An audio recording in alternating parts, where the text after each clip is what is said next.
Olá, pessoal! Estamos aqui hoje mais uma vez para refletirmos juntos a nossa liturgia do dia, tá certo? E nessa segunda-feira, as leituras falam pra gente que a oração nasce da fé e amadurece na oração. Nessa liturgia, rezemos para que o Senhor aumente a nossa fé e nos ajude a rezar santamente. Então, que nós possamos celebrar com fervor e alegria. A primeira leitura está em Eclesiástico, capítulo 1, versículo 1 a 10. Eclesiástico, capítulo 1, versículo 1 a 10. Toda sabedoria vem do Senhor Deus. Ela esteve e está sempre com ele. Quem pode contar a areia do mar, as gotas da chuva, os dias do tempo? Quem poderá medir a altura do céu, a extensão da terra, a profundeza do abismo?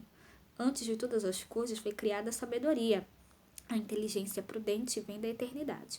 Fonte da sabedoria é a palavra de Deus no mais alto dos céus, e seus caminhos são os mandamentos eternos. A quem foi revelada a raiz da sabedoria?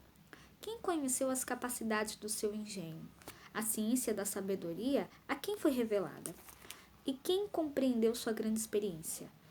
Só um é o Altíssimo, Criador onipotente, Rei poderoso e a quem muito se deve temer, assentado em seu trono e dominando tudo, Deus. Ele é quem a criou no Espírito Santo. Ele a viu e a enumerou e mediu. Ele a derramou sobre todas as suas obras e em cada ser humano, segundo a sua bondade. Ele a concede àqueles que o temem. Então, a primeira leitura fala pra gente, né, que antes de todas as coisas foi criada a sabedoria, né? Então, toda sabedoria vem do Senhor Deus. Ela esteve e está sempre com Ele. Então, que nós possamos sempre, né, fazer a vontade de Deus, né, como eu sempre falo aqui, colocar em prática os seus ensinamentos, que a gente sempre possa, né, praticar o bem, a fraternidade com todos. E agora, falando do Evangelho, hoje ele está em Marcos, capítulo 9, versículo 14 a 29. Marcos, capítulo 9, versículo 14 a 29. E quando se aproximou dos discípulos, viu ao redor deles grande multidão e alguns escribas que disputavam com eles. E logo toda a multidão, vendo-o, ficou espantada e, correndo para ele, o saudaram. E perguntaram aos escribas, que é que discutis com ele? E perguntou aos escribas, que é que discutis com eles? E um da multidão respondendo disse, Mestre, trouxe-te o meu filho, que tem um espírito mudo. E este, onde quer que o apanha, despedaça-o, e ele espuma e range os dentes, e vai se secando. E eu disse aos teus discípulos que o expulsem, e não puderam. E Jesus respondendo lhes disse, ó geração incrédula, até quando estarei convosco? Até quando vos sofrerei ainda? Trazei-mo.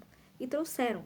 E quando ele ouviu, logo o espírito o agitou com violência, e caindo o endemoniado por terra, revolvia-se espumando. E perguntou ao pai dele, quanto tempo há que lhe sucede isto? E ele disse-lhe, desde a infância. E muitas vezes o tem lançado no fogo e na água para o destruir.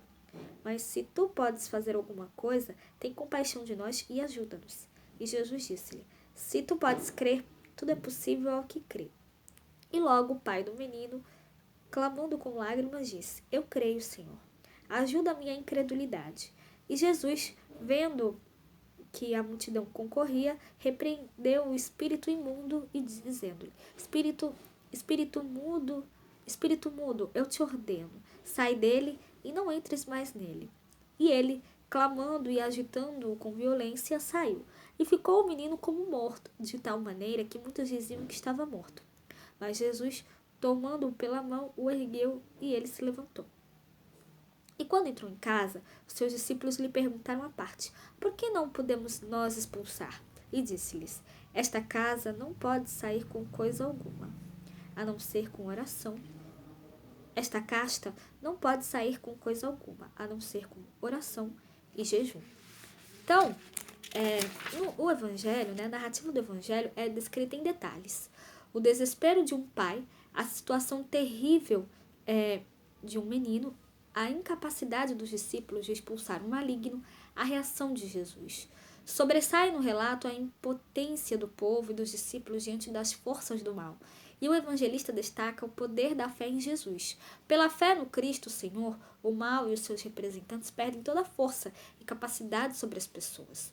O pai do menino diz a Jesus que se ele puder, que o ajude. Jesus o repreende. Se podes, tudo é possível para quem tem fé. O homem explica, eu tenho fé, mas ajuda a minha falta de fé.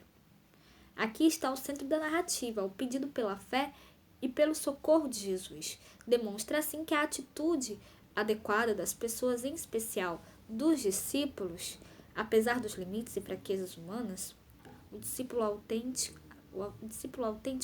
é confiante, deve ter fé em Jesus e em seu poder e sua palavra.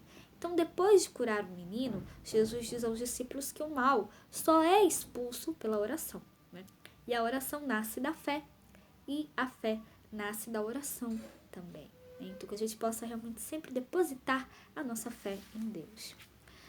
Então, era isso que eu tinha para falar para vocês hoje. Muito obrigada a todos por curtirem, por comentarem. Aqueles que só assistem mesmo também agradeço. Espero que vocês tenham gostado dessa reflexão de hoje. Espero encontrá-los todos aqui amanhã, terça-feira, se Deus quiser, para continuarmos refletindo cada vez mais as leituras da Sagrada Escritura. Então, muito obrigada a todos e até a próxima, se Deus quiser.